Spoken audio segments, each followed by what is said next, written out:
ಒಂದು ಮಹಾನ್ ವೇದಿಕೆಯಲ್ಲಿ ಸುಮಾರು ಒಂದು 2015-16 ಮೊದಲನೇ ಬ್ಯಾಚ್ ಅಂದ್ರೆ ಫಸ್ಟ್ ಸೀಸನ್ ನ ಕಂಟೆಸ್ಟೆಂಟ್ ಆಗಿದ್ದೆ, ಅನೀಶ್ ಪೂಜಾರಿ ಅಂತ. ಸೊ ಜಿ ಕನ್ನಡದಲ್ಲಿ ಕಲಾವಿದನಾಗಿ ಬಂದವನು ನಾನು. ಅದಾದ ನಂತರ ಸುಮಾರು 4-5 ಶೋಗಳನ್ನ ನಾನು ರಿಯಾಲಿಟಿ ಶೋಗಳನ್ನ ಮಾಡಿ ಈಗ ಆ ಒಂದು ಎಕ್ಸ್ಪೀರಿಯನ್ಸ್ ನ ಜೊತೆಗೆ ಒಂದು ಕಥೆ ಇರಬಹುದು, ಅಥವಾ ಚಿತ್ರಕಥೆ ಇರಬಹುದು, ಅಥವಾ ಒಂದು ಸಂಭಾಷಣೆ ಇರಬಹುದು, ಹೀಗೆ ಒಂದಷ್ಟು ಸಿನಿಮಾಗಳಲ್ಲಿ ನಾವು ಕೆಲಸ ಮಾಡ್ತಾ ಈಗ ದಸ್ಕತ್ ಎನ್ನುವಂತ ಒಂದು ಸಿನಿಮಾವನ್ನ ನಾವು ತಗೊಂಡು ಬಂದಿದ್ದೇವೆ. ಸ್ಮಿತೇಶ್ ಅವರು ಹೇಳಿದಾಗೆ ಸುಮಾರು 70 ದಿನಗಳ ಕಾಲ ಕರಾವಳಿ ಭಾಗ ಅಂದ್ರೆ ಮಂಗಳೂರು ಇರಬಹುದು ಅಥವಾ ಉಡುಪಿ ಜಿಲ್ಲೆ ಇರಬಹುದು, ಎಲ್ಲಾ ಭಾಗಗಳಲ್ಲೂ ಕೂಡ 70 ದಿನಗಳ ಕಾಲ ನಮ್ಮ ದಸ್ಕತ್ ತುಳು ಚಿತ್ರ ವಿಜೃಂಭಿಸಿದೆ ಮತ್ತು ಎಲ್ಲ ಪ್ರೇಕ್ಷಕರ ಮನವನ್ನು ಕೂಡ ಗೆದ್ದಿದೆ. ಇದು ನಮಗೆ ತುಂಬಾ ಪ್ರೌಡ್ ಫೀಲ್ ಆಗುವಂತಹ ವಿಷಯ ನಮ್ಮ ತಂಡಕ್ಕೆ. ಬಿಕಾಸ್ ನಾವು ಸುಮಾರು ಒಂದು 5 ವರ್ಷಗಳ ಕಾಲ ಬೇರೆ ಬೇರೆ ಕಂಟೆಂಟ್ ಗಳನ್ನ ಮಾಡಿದ್ವಿ. ಮೊದಲ ಚಲನಚಿತ್ರ ನಮ್ಮ ತಂಡದ್ದು ಕನಸು ಮಾರಡಕ್ಕಿದೆ, ಅದನ್ನು ನಿರ್ದೇಶನ ಮಾಡಿದವರು ಸ್ಮಿತೇಶ್ ಬಾರಿ ಅವರು. ಅದಾದ ನಂತರ ನಾವು ಒಂದಷ್ಟು ವೆಬ್ ಸೀರೀಸ್ ಗಳನ್ನ ಮಾಡಿದ್ವಿ. ಅದು ಟಾಕೀಸ್ ಎನ್ನುವಂತ ಒಂದು ಪ್ಲಾಟ್ಫಾರ್ಮ್ ಇದೆ, ಆಪ್ ಅಲ್ಲಿ ಇದೆ. ಅದೊಂದು OTT ಪ್ಲಾಟ್ಫಾರ್ಮ್. ಅಲ್ಲಿ ಮಾಯೆ, ವನಜ, ಗಿಲ್ಬಿಸ್ಟಿಕ್ ಫ್ಯಾಮಿಲಿ, ಹೀಗೆ ಒಂದಷ್ಟು ಕಂಟೆಂಟ್ ಗಳನ್ನು ನಾವು ಮಾಡಿದ್ವಿ. ಅದಾದ ನಂತರ ನಾವು ಥಿಯೇಟ್ರಿಕಲ್ ಆಗಿ ರಿಲೀಸ್ ಮಾಡಿದ್ದೆ ಈ ದಸ್ಕತ್ ಎನ್ನುವಂತ ಒಂದು ಚಿತ್ರ. ಸೊ ಈಗ ಈ ಚಿತ್ರ ತುಳುನಾಡು ಅಂದ್ರೆ ಕರಾವಳಿ ಭಾಗದಲ್ಲಿ ವಿಜೃಂಭಿಸಿದೆ. ಅದಾದ ನಂತರ ದುಬೈ ಇರಬಹುದು, ಮಸ್ಕತ್ ಇರಬಹುದು, ಕೆನಡಾ, ನೈಜೀರಿಯಾ, ಕೀನ್ಯಾ, ಹೀಗೆ ಹಲವಾರು ದೇಶಗಳಲ್ಲೂ ಕೂಡ ಪ್ರದರ್ಶನವನ್ನ ಕಂಡಿದೆ. ನಮಗೊಂದು ಖುಷಿ ಏನು ಅಂತಂದ್ರೆ, ನಾವು ಸಿನಿಮಾ ರಿಲೀಸ್ ಆಗೋದಕ್ಕಿಂತ ಮುಂಚೆ ಸಿನಿಮಾದ ಬಗ್ಗೆ ಅತಿ ಹೆಚ್ಚು ನಿಮಗೆ ಹೇಳೋದಕ್ಕೆ ಸಾಧ್ಯವಾಗ್ತಿರ್ಲಿಲ್ಲ. ಬಟ್ ಈಗ ರಿಲೀಸ್ ಆಗಿದೆ ಮತ್ತು ಒಂದಷ್ಟು ಜನ ಪ್ರೇಕ್ಷಕರು ಈ ಸಿನಿಮಾನ ನೋಡಿದ್ದಾರೆ. ಅವರ ವಿಮರ್ಶೆಯನ್ನು ಕೂಡ ನೀವು ನೋಡಿದಿರಿ ಈಗ. ಹಾಗೆ ಅವರಲ್ಲದೆ ಸಾವಿರಾರು ಜನರು ಕೂಡ ವಿಮರ್ಶನೆ ಕೊಟ್ಟಿದ್ದಾರೆ, ಬರೆದಿದ್ದಾರೆ. ಅವರ ಒಂದಷ್ಟು ಮುಖಪುಟಗಳಲ್ಲಿ ಬರೆದು ನಮ್ಮನ್ನ ಬಹುದೊಡ್ಡ ಮಟ್ಟಕ್ಕೆ ತಲುಪಿಸಿದ್ದಾರೆ. ಈಗ ನಮ್ಗೊಂದು ದೊಡ್ಡ ಕೋರಿಕೆ ಏನಂತಂದ್ರೆ, ನಿಮ್ಮ ಮುಖೇನ ಈ ದಸ್ಕತ್ ಎನ್ನುವಂಥದ್ದು ಹರಿಯುವ ನದಿ ಆಗ್ಬೇಕು ಅನ್ನೋ ನಮ್ಮ ಕನಸು. ಅಂದ್ರೆ ಬರಿಯ ಕರಾವಳಿ ಭಾಗಕ್ಕೆ ಸೀಮಿತವಾಗದೆ ಈ ದಸ್ಕತ್ ಎನ್ನುವಂಥದ್ದು ಕನ್ನಡ ನಾಡಿನ ಪ್ರತಿಯೊಂದು ಊರುಗಳಲ್ಲೂ ಪ್ರತಿಯೊಂದು ಜಾಗಗಳಿಗೂ ತಲುಪಬೇಕು ಅನ್ನೋದು. ಸೊ ಇದೊಂದು ನಮ್ಮ ಕನಸಾಗಿತ್ತು. ಆ ಕನಸಿಗೆ ನನಸಾಗುವ ಹಾಗೆ ಮಾಡಿದವರು ನನ್ನ ಹತ್ತಿರವೇ ಕುಳಿತಿರುವಂತಹ ಅಜಾನುಬಾಹು ಅಂತ ಹೇಳ್ತೇನೆ. ಅಂದ್ರೆ ಸ್ಮಿತೇಶ್ ಅವರು ಹೇಳಿದ್ರು ಅವರ ಸಾಧನೆ ಏನು ಅಂತ. ನಮಗೆ ಒಂದು 2 ವರ್ಷಗಳ ಹಿಂದೆ ನಮ್ಮ ಸ್ನೇಹಿತನ ಮೂಲಕ ಸರ್ದು ಪರಿಚಯ ಆಯಿತು. ರಕ್ಷಿತ್ ಎನ್ನುವ ನನ್ನ ಫ್ರೆಂಡ್ ಅವರು, ಅವರ ಜೊತೆಗೆ ಕೆಲಸ ಮಾಡ್ತಾರೆ. ಹೀಗೆ ಆ ಊರಿನ ಬಗ್ಗೆ ನಮ್ಗೆ ಹೇಳಿದ್ರು ರಕ್ಷಿತ್ ಅವರು. ಅರೆಬನ್ನೆ ಮಂಗಲ ಅಂತ ಊರಿನ ಹೆಸರು. ಆ ಊರಿಗೆ ನಾನು ಸ್ಮಿತೇಶ್ ಅವರೆಲ್ಲ ಸುಮ್ಮನೆ ಹೋಗಿದಾಗ ಆ ಊರಿನ ಪರಿಸ್ಥಿತಿಯನ್ನು ನೋಡಿ ನನಗೆ ತುಂಬಾ ಖುಷಿ ಆಗ್ಬಿಡ್ತು. ಅಂದ್ರೆ ಒಂದು ಹಳ್ಳಿ ಇದ್ದದ್ದನ್ನ, ಅಂದ್ರೆ ಒಂದು ಸುಂದರವಾದ ಹಳ್ಳಿ, ಆ ಹಳ್ಳಿಯಲ್ಲಿ ಮೂಲಭೂತ ಸೌಕರ್ಯದ ಕೊರತೆ ಇದ್ದಾಗ ಒಬ್ಬ ವಿಷನ್ ಇರುವಂತಹ ಒಬ್ಬ ದೊಡ್ಡ ಮಹಾನುಭಾವ ಮುಂದೆ ಬಂದಾಗ ಆ ಊರು ಅಭಿವೃದ್ಧಿಯ ಪಥದತ್ತ ಸಾಗುತ್ತದೆ ಅನ್ನೋದಕ್ಕೆ ಮುಖ್ಯ ಉದಾಹರಣೆ ಶ್ರೀಯುತ ಜಗದೀಶ್ ಅರೆಬನ್ನಿ ಮಂಗಲ ಅವರು. ಸೊ ಅವರು ಮಾಡಿರುವಂತಹ ಸಾಧನೆ ಬಹು ದೊಡ್ಡದು. ಆ ಸಾಧನೆಗೆ ನಮಗೆ ಈಗ ಅವರ ಜೊತೆಗೆ ಕೆಲಸ ಮಾಡುವಂತಹ ಒಂದು ದೊಡ್ಡ ಅವಕಾಶ ಸಿಕ್ಕಿದೆ, ಸೌಭಾಗ್ಯ ಸಿಕ್ಕಿದೆ. ಇವತ್ತು ಅವರು ನಮ್ಮ ದಸ್ಕತ್ ಎನ್ನುವಂತ ಸಿನಿಮಾವನ್ನು ಸುಮಾರು 3 ಸಲ ನೋಡಿದ್ದಾರೆ. ಒಂದು 2 ಸಲ ತುಳು ಭಾಷೆಯಲ್ಲಿರುವಾಗ ನೋಡಿದ್ದಾರೆ. ಅದಾದ ನಂತರ 3ನೇ ಬಾರಿ ಕನ್ನಡದಲ್ಲೂ ಒಂದ್ಸಲ ಹೇಗ್ ಬಂದಿದೆ ನೋಡೋಣ ಅಂತ ನೋಡಿದ್ದಾರೆ. ಸೊ 3 ಬಾರಿಯೂ ಕೂಡ ಅವ್ರು ನೋಡಿದಾಗ ಅವರ ಹಳ್ಳಿಯ ಜನರನ್ನೇ ನೋಡಿದೀನಿ ಅಂತ ಪ್ರತಿ ಸಲ ನಮ್ಗೆ ಹೇಳ್ತಾ ಇದ್ರು. ಸೊ ನನ್ನ ಹಳ್ಳಿಯಲ್ಲೂ ಇಂಥದ್ದೇ ಜನ ಇದ್ದಾರೆ, ಇಂಥದ್ದೇ ಅಧಿಕಾರಿ ವರ್ಗ ಇತ್ತು, ಹೀಗೆ ಆಗ್ತಾ ಇತ್ತು ಸಿಚುವೇಶನ್ಗಳು ಅಂತ. ಸೊ ಅವರು ದೇವರ ದಯೆಯಿಂದ ನಮ್ಗೆ ಸಿಕ್ಕಿದ್ದಾರೆ. ಈಗ ನಮ್ಮ ಸಿನಿಮಾವನ್ನ ಇಡೀ ಕನ್ನಡ ನಾಡಿನ ಜನತೆಗೆ ಪ್ರಸರಿಸಬೇಕೆನ್ನುವಂತ ಒಂದು ಮಹದಾಸೆಯನ್ನು ಹೊತ್ಕೊಂಡಿದ್ದಾರೆ. ಸೊ ನಮ್ಮ ದಸ್ಕತ್ ಇವತ್ತಿಗೆ ನಮ್ಮ ಕನ್ನಡ ನಾಡಿನಾದ್ಯಂತ ರಿಲೀಸ್ ಆಗಿ, ಅಂದ್ರೆ ಮೇ 9ನೇ ತಾರೀಕು ನಾವು ರಿಲೀಸ್ ಮಾಡ್ಬೇಕು ಅಂತ ಅನ್ಕೊಂಡಿದ್ದೇವೆ. ಹಾಗೆ ಅನೌನ್ಸ್ ಕೂಡ ಮಾಡಿದ್ದೇವೆ. 9ನೇ ತಾರೀಕು ರಿಲೀಸ್ ಆಗುತ್ತೆ. ಬರೀ ರಿಲೀಸ್ ಆಗೋದು ಮಾತ್ರ ಅಲ್ಲ, ಇಡೀ ಕನ್ನಡ ನಾಡಿನಾದ್ಯಂತ ದಸ್ಕತ್ ಪಸರಿಸಬೇಕು. ಈಗಾಗಲೇ ನಿಮ್ಗೆ ಗೊತ್ತಿರುತ್ತೆ, ದಸ್ಕತ್ ಅಂದ್ರೆ ಸಿಗ್ನೇಚರ್ ಅಂದ್ರೆ ಸಹಿ ಅಂತ ಅರ್ಥ. ಸೊ ನಮ್ಮ ಮಂಗಳೂರು ಭಾಗದಲ್ಲಿ ಅತಿ ಹೆಚ್ಚಾಗಿ ಆ ಪದವನ್ನು ಬಳಕೆ ಮಾಡ್ತಾರೆ. ಅಂಡ್ ನಾನು ತಿಳಿದ ಮಟ್ಟಿಗೆ ಬೆಂಗಳೂರಲ್ಲೂ ಕೂಡ ಒಂದಷ್ಟು ಜನರಿಗೆ ದಸ್ಕತ್ ಅಂದ್ರೆ ಗೊತ್ತು, ಉತ್ತರ ಕರ್ನಾಟಕದಲ್ಲೂ ದಸ್ಕತ್ ಅಂದ್ರೆ ಏನು ಅಂತ ಗೊತ್ತು. ಕಾರಣ ನಿಮ್ಗೆ ಗೊತ್ತಿರಬಹುದು, ಒಂದಷ್ಟು ವರ್ಡ್ಗಳು, ಬೇರೆ ಬೇರೆ ಭಾಷೆಯ ವರ್ಡ್ಗಳು ನಮಗೆ ಇನ್ಫ್ಲೂಯೆನ್ಸ್ ಆಗುತ್ತೆ. ಎಕ್ಸಾಂಪಲ್, ಈಗ ಸ್ಕೂಲ್ ಅನ್ನೋದು ಈ ಸ್ಕೂಲ್ ಆಗಿದೆ. ಈ ಸ್ಕೂಲ್ ಅಂದ್ರೆ ಕನ್ನಡ ಪದ ಅಲ್ಲ ಅದು ಆಕ್ಚುಲಿ. ಬಟ್ ನಾವು ಕನ್ನಡವಾಗಿ ಅದನ್ನು ಸ್ವೀಕರಿಸಿದ್ದೇವೆ. ಬಿಕಾಸ್ ಒಂದು ಹಳ್ಳಿಯ ಜನರ ಬಾಯಲ್ಲಿ ಬರುವಂತಹ ಇಂಗ್ಲಿಷ್ ಪದದ ತರ್ಜುಮೆ ಅಂದ್ರೆ ಅದು ಒಂದು ಸ್ವಲ್ಪ ಹಳ್ಳಿಗವಾಗಿ ಹೋಗ್ತದೆ. ಸ್ಕೂಲ್ ಇರೋದು ಈ ಸ್ಕೂಲ್ ಆಗಿದೆ, ದಸ್ಕತ್ ಎನ್ನುವಂಥದ್ದು ದಸ್ಕತ್ ಆಗಿದೆ. ಸೊ ಅಷ್ಟೇ ವ್ಯತ್ಯಾಸ. ಹಾಗಾಗಿ ಎಲ್ರಿಗೂ ಅರ್ಥ ಆಗುತ್ತೆ ಅನ್ಕೊಂಡಿದ್ದೀನಿ. ಅಂಡ್ ಈಗಾಗಲೇ ಇದು ಪ್ರಚಾರದಲ್ಲಿದೆ. ಹೇಗೆ ಅಂತಂದ್ರೆ, ಮೊನ್ನೆ ತಾನೇ ನಡೆದಂತಹ ಬೆಂಗಳೂರು ಅಂತಾರಾಷ್ಟ್ರೀಯ ಚಲನಚಿತ್ರೋತ್ಸವದಲ್ಲಿ 3ನೇ ಸ್ಥಾನವನ್ನ ನಮ್ಮ ದಸ್ಕತ್ ಪಡ್ಕೊಂಡಿದೆ. ತುಂಬಾ ಖುಷಿ ಏನಂತಂದ್ರೆ, ಆಲ್ಮೋಸ್ಟ್ 4000 ಮೂವೀಸ್ ಬಂದಿದೆ ಅಲ್ಲಿಗೆ. ಸೆಲೆಕ್ಷನ್ ಆಗಿರುವಂತದ್ದು 3 ಕ್ಯಾಟಗರಿಯಲ್ಲಿ 14 3 ಕ್ಯಾಟಗರಿಯಲ್ಲಿ. ಸೊ ನಮ್ಮ ಸಿನಿಮಾ ಈ ವರ್ಷ ಅಂದ್ರೆ ಹಿಂದಿನ ವರ್ಷಗಳಲ್ಲೆಲ್ಲ ಪ್ರಾದೇಶಿಕ ಭಾಷೆಯ ಸಿನಿಮಾ ತುಳು ಅಂತ ಹೇಳಿ ಪ್ರೈಸ್ ಕೊಡ್ತಾ ಇದ್ರು. ಬಟ್ ಈ ಸಲ ನಮ್ಗೊಂದು ತುಂಬಾ ಖುಷಿ ಏನು ಅಂತಂದ್ರೆ ಕನ್ನಡ ಸಿನಿಮಾ ಕಾಂಪಿಟೇಷನ್ ಅಲ್ಲಿ ನಮ್ಮ ದಸ್ಕತ್ ಸೆಲೆಕ್ಟ್ ಆಗಿರುವಂತದ್ದು. 14 ಸಿನಿಮಾದಲ್ಲಿ 2 ತುಳು ಸಿನಿಮಾಗಳಿಗೆ ಪ್ರಶಸ್ತಿ ಬಂದಿತ್ತು.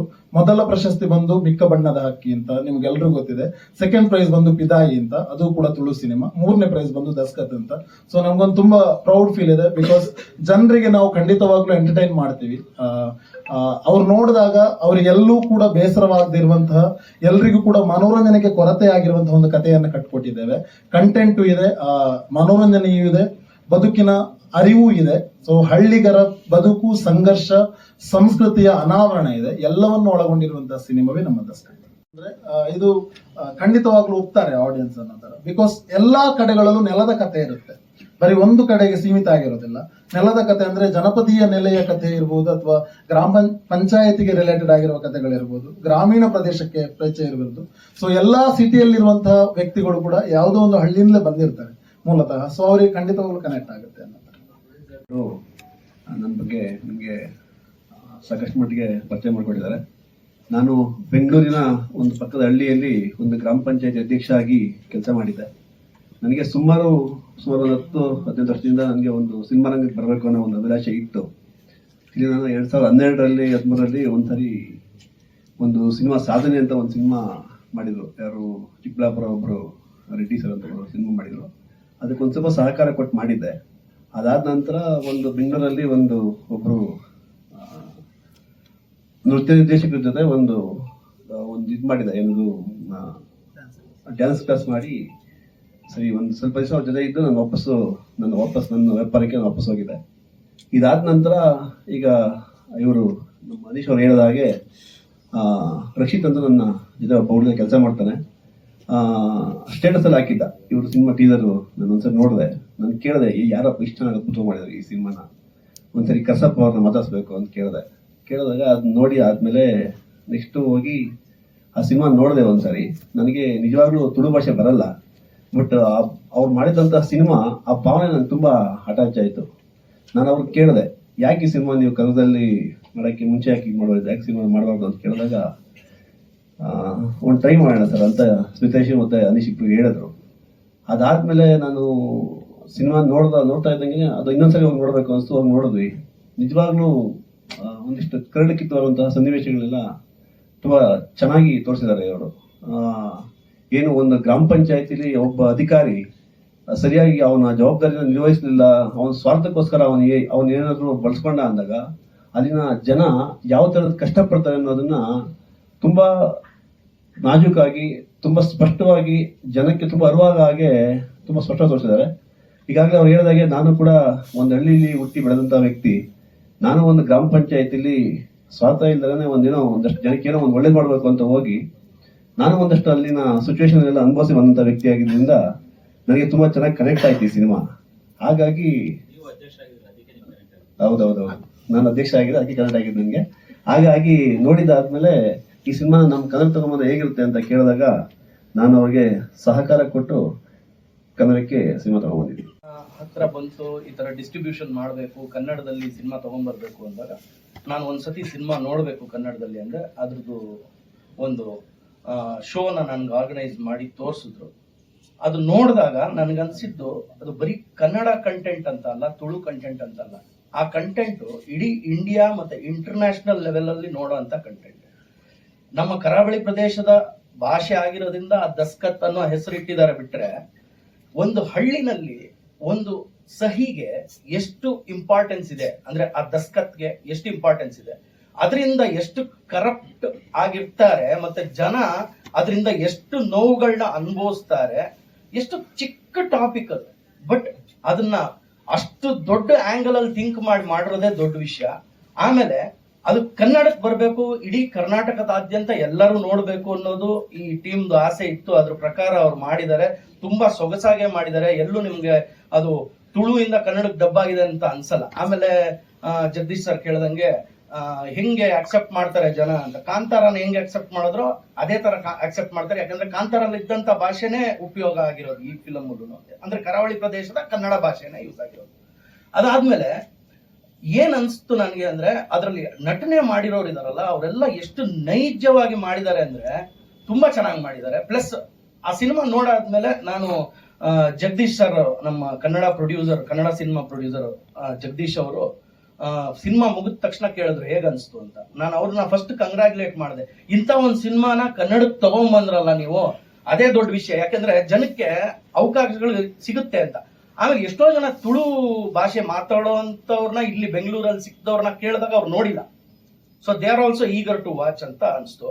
So almost all multiplexes plus single screens ಅಲ್ಲೂ ತರುವಂತ ಪ್ರಯತ್ನ ಮಾಡ್ತೀವಿ. ಮುಂದಿನ ದಿನಗಳಲ್ಲಿ ಒಂದು ಮೀಟಿಂಗ್ ಮಾಡ್ಕೊಂಡು ಎಷ್ಟು ಸ್ಕ್ರೀನ್ಸ್ ಅಲ್ಲಿ ತರಕಾಗತ್ತೋ ಅಷ್ಟು ಸ್ಕ್ರೀನ್ಸ್ ಅಲ್ಲಿ ನನ್ನ ಶಕ್ತಿ ಮೀರಿ ನಾನು ಪ್ರಯತ್ನ ಪಟ್ಟು ಕೆಲಸ ಮಾಡಿ ಜನರಿಗೆ ತಲುಪಿಸುವಂತ ಕೆಲಸ ಮಾಡ್ತೀನಿ ಅಂತ ಹೇಳ್ತೀನಿ. ನಿರ್ಮಾಪಕರು ಎಲ್ಲರೂ ಕೂಡ ಮಾತಾಡಿದ್ರು. ಇದು ನನ್ನ ನಾಯಕ ನಟನಾಗಿ ಕನ್ನಡ ಸಿನಿಮಾದಲ್ಲಿ ಮೊದಲ ಸಿನಿಮಾ. ಇದು ಒಂದೊಳ್ಳೆ ಹಳ್ಳಿಯ ಸೊಗಡನ್ನು ಇಟ್ಕೊಂಡು ಒಂದು ಅದ್ಭುತವಾದ ಸಿನಿಮಾವನ್ನು ಮಾಡಿದ್ದೀವಿ. ಹಾಗೇನೆ ಇದೇ ಬರುವ ನಮ್ಮ ನೆಕ್ಸ್ಟ್ ಮಂತ್ ಮೇ 9ಕ್ಕೆ ಬಿಡುಗಡೆ ಆಗ್ತಾ ಇದೆ ರಾಜ್ಯಾದ್ಯಂತ. ಎಲ್ಲರೂ ಕೂಡ ಈ ಮುಖ ಎಲ್ಲರೂ ಕೂಡ ವಿನಂತಿ ಮಾಡೋದು ನಾನು ಇಷ್ಟ, ಎಲ್ಲರೂ ಕೂಡ ಬಂದು ನಮ್ಮ ಸಿನಿಮಾನ ಥಿಯೇಟರ್ಗೆ ಬಂದು ನೋಡಿ ಹರಸಿ ಮತ್ತೆ ಆಶೀರ್ವದಿಸಿ ದೊಡ್ಡ ಮಟ್ಟದಲ್ಲಿ ನಮ್ಮನ್ನ ಗೆಲ್ಲಿಸಿ ಅಂತ ಕೇಳ್ಕೊಳ್ತಾ ಇದ್ದೀನಿ. Thank you. ತುಳುವಲ್ಲಿ ನಾನು 3 ಸಿನಿಮಾ ಮಾಡಿದ್ದೀನಿ ಸರ್, ಸಣ್ಣ ಪುಟ್ಟ ಕ್ಯಾರೆಕ್ಟರ್ ಮಾಡ್ತಾ ಇದ್ದೆ. ನಾನು ಬೇರೆನೆ. ಇಲ್ಲಿ ದೀಕ್ಷಿತ್ ನೋಡಿದ್ರೆ ಅಲ್ಲಿ ಬೇರೆ ಶೇಖರ್ ನಾನು ನೋಡ್ತೀವಿ. ಹಾಗೆ ಎಲ್ಲ ಹೊರಗೆ ಬಂದವರು ಶೇಖರ್ನ ಹುಡುಕ್ತಾ ಇದ್ರು. ಪಾತ್ರದ ಬಗ್ಗೆ ಎಲ್ಲರೂ ಕೂಡ ಹೊಗಳ್ತಾ ಇದ್ರು. ತುಂಬಾ ಖುಷಿ ಆಯ್ತದೆ.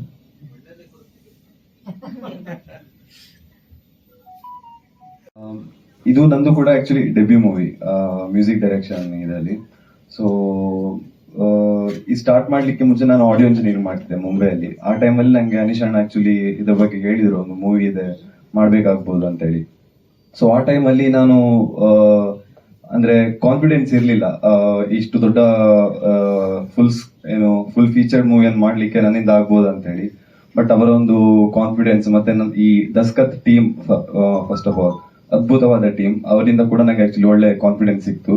ಹಾಗೆ ಎಲ್ಲರ ಸಪೋರ್ಟ್ ಅಲ್ಲಿ ಇದೊಂದು ಮಾಡ್ಲಿಕ್ಕೆ ಸಾಧ್ಯ ಆಯ್ತು ಅಂತ ಹೇಳಿಕ್ಕೆ ಇಷ್ಟಪಡ್ತೇನೆ.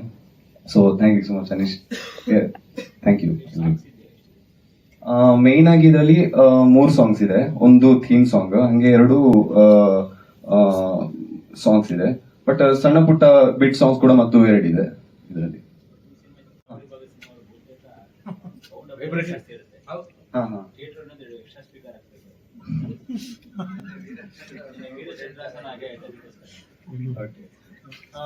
ಇದು ನೀವು ಹೇಳೋದಾಗೆ ಸರ್, ನಾವು ಈ ಸಿನಿಮಾವನ್ನ ಅಂದ್ರೆ ಮ್ಯೂಸಿಕ್ ಗೆ ಕನೆಕ್ಟೆಡ್ ಆಗಿ ಹೇಳೋದಾದ್ರೆ ಇದೊಂದು ಸಿನಿಮ್ಯಾಟಿಕ್ ಜರ್ನಿ ಮಾಡಬೇಕು ಅನ್ನೋದು ಉದ್ದೇಶ ಇತ್ತು ನಮ್ಮ ಟೀಮಲ್ಲಿ.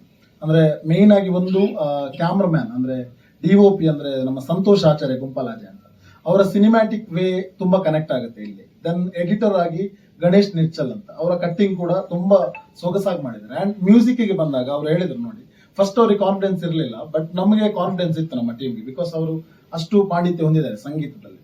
ಅವರು ನೋಡಕ್ಕೆ ತುಂಬಾ ಸಣ್ಣ ಹುಡುಗ ಇರ್ಬೋದು, ಬಟ್ ಅವರು ಮಾಡಿದಂತ ಸಂಗೀತ ಇವತ್ತು ನಾವು ಎಲ್ಲೇ ಒಂದು ಕಡೆ ಈ ಸಿನಿಮಾವನ್ನ ದಸ್ಕತ್ತನ್ನು ನೋಡಿದವರ ಹತ್ರ ಯಾರ ಹತ್ರ ಕೇಳಿದ್ರು ಕೂಡ ಫಸ್ಟ್ ಅವ್ರು ಹೇಳೋದು ಸಂಗೀತದ ಬಗ್ಗೆ. ಬಿಕಾಸ್ ಎಲ್ಲೂ ಹಾರ್ಷ್ ಅನ್ಸಲ್ಲ ಯಾರಿಗೂ ಕೂಡ, ತುಂಬಾ ಅಚ್ಚುಕಟ್ಟಾಗಿ ಮಾಡಿದ್ದಾರೆ. ಮತ್ತೆ ಇಡೀ ಸಿನಿಮಾವನ್ನ ಒಂದು ಹಂತಕ್ಕೆ ನಾವು ಇಡೀ ಥೀಮ್ ತಗೊಂಡು ಹೋಗಿದ್ರೆ ಇನ್ನೊಂದು ಹಂತಕ್ಕೆ ಸಂಗೀತ ನಿರ್ದೇಶಕ ತಗೊಂಡು ಹೋಗಿದ್ದಾರೆ. ಸೊ ಹಾಗಾಗಿ ನಮಗೆ ತುಂಬಾ ಕಾನ್ಫಿಡೆಂಟ್ ಇದೆ, ಅದು ಇಲ್ಲಿಯೂ ಕೂಡ ಅಪ್ಲೈ ಆಗುತ್ತೆ, ಇಲ್ಲಿಯ ಜನರಿಗೆ ಕೂಡ ತುಂಬಾ ಇಷ್ಟ ಆಗುತ್ತೆ. ಅಂಡ್ ಆಲ್ರೆಡಿ ತುಳುವಲ್ಲಿ ಸಾಂಗ್ಗಳು ಹಿಟ್ ಆಗಿದೆ. ಒಂದು ಈ ಭಾವ ಲೋಕದ ಅಂತ ಸಾಂಗ್ ಇವರೇ ಹಾಡಿದ್ದಾರೆ, ಸಿಂಗರ್ ಕೂಡ ಇದು ಆಕ್ಚುಲಿ, ಅದು ಕೂಡ ಹಿಟ್ ಆಗಿದೆ. ಅಂಡ್ ಆಟಿಕಳೆಂಜ ಅಂತ ಒಂದು ಬರುತ್ತೆ ನಮ್ಮ ಕಡೆ ಒಂದು ಕಲ್ಚರ್, ಅಂದ್ರೆ ಅದು ಆಷಾಢ, ಈ ಕಡೆ ಆಷಾಢ ಮಾಸ ಅಂದ್ರೆ ನಾವು ಆಟಿ ತಿಂಗಳು ಅಂತೀವಿ, ಅಲ್ಲಿ ಒಂದು ಕಲ್ಚರ್ ಬರುತ್ತೆ, ಅದು ಫೋಕ್ ಸಾಂಗ್, ಅದು ತುಳುವಲ್ಲೇ ಇರುತ್ತೆ. ಕನ್ನಡದಲ್ಲಿ ಸಿನಿಮಾದಲ್ಲೂ ಕೂಡ ತುಳು ಸಾಂಗ್ ಇರುತ್ತೆ, ಫೋಕ್ ಸಾಂಗ್, ಅದು ಕೂಡ ತುಂಬಾ ವೈರಲ್ ಆಗಿದೆ ಅಲ್ಲಿ. ಅಂಡ್ ಒಂದು ಪ್ಯಾಥೋ ಸಾಂಗ್ ಇದೆ, ಮತ್ತೊಂದು 2 ಬಿಟ್ ಸಾಂಗ್ಗಳು ಎಲ್ಲ ಇದಾವೆ. ಮಾಡ್ತಿದ್ದೆ. ಆಮೇಲೆ ಕನ್ನಡ ಸಿನಿಮಾದಲ್ಲಿ ಸಣ್ಣ ಪುಟ್ಟ ಪಾತ್ರನ ಮಾಡ್ತಿದ್ದೆ. ತುಳು ಸಿನಿಮಾ ದಸ್ಕತ್ ಮಾಡ್ಬೇಕಾದ್ರೆ ಅದು ನನ್ನ ಮೊದಲನೇ ಸಿನಿಮಾ. ಹಾಗೆ ಕನ್ನಡದಲ್ಲಿ ಕೂಡ ಒಂದು ಪ್ರಮುಖ ಪಾತ್ರದಲ್ಲಿ ಮಾಡ್ತಿರುವಂತಹ ಸಿನಿಮಾ ಅಂದ್ರೆ ಇದು ಮೊದಲನೇ ಸಿನಿಮಾನೇ. ಮೇ 9ಕ್ಕೆ ರಿಲೀಸ್ ಆಗ್ತದೆ, ಎಲ್ಲರೂ ನೋಡಿ. ಈ ಪಾತ್ರದ ಬಗ್ಗೆ ಹೇಳ್ಬೇಕಂದ್ರೆ ನಾನು ಇಲ್ಲಿ ಒಂದು ಹಳ್ಳಿ ಹುಡುಗಿ ಪಾತ್ರನ ಮಾಡಿದ್ದೀನಿ. ಹಾಗೆ ಒಂದು ಹಳ್ಳಿಯಲ್ಲಿ ನಡೆಯುವಂತ ಲವ್ ಸ್ಟೋರಿ ಇದ್ರಲ್ಲಿ ಬರುತ್ತೆ. Thank you. ಧನ್ಯವಾದಗಳು. ಅನ್ನುವಂಥದ್ದು ನಮ್ಮ ತಂಡದ ಒಂದು ಅದ್ಭುತವಾಗಿರುವಂತಹ ಕನಸಾಗಿತ್ತು. ಆ ಕನಸು ಇದೀಗ ನಿಮ್ಮ ಮುಂದೆ ಬರ್ತಾ ಇದೆ. ಅದನ್ನ ನನಸಾಗಿಸುವ ನೆಲೆಯಲ್ಲಿ ನಿಮ್ಮೆಲ್ಲರ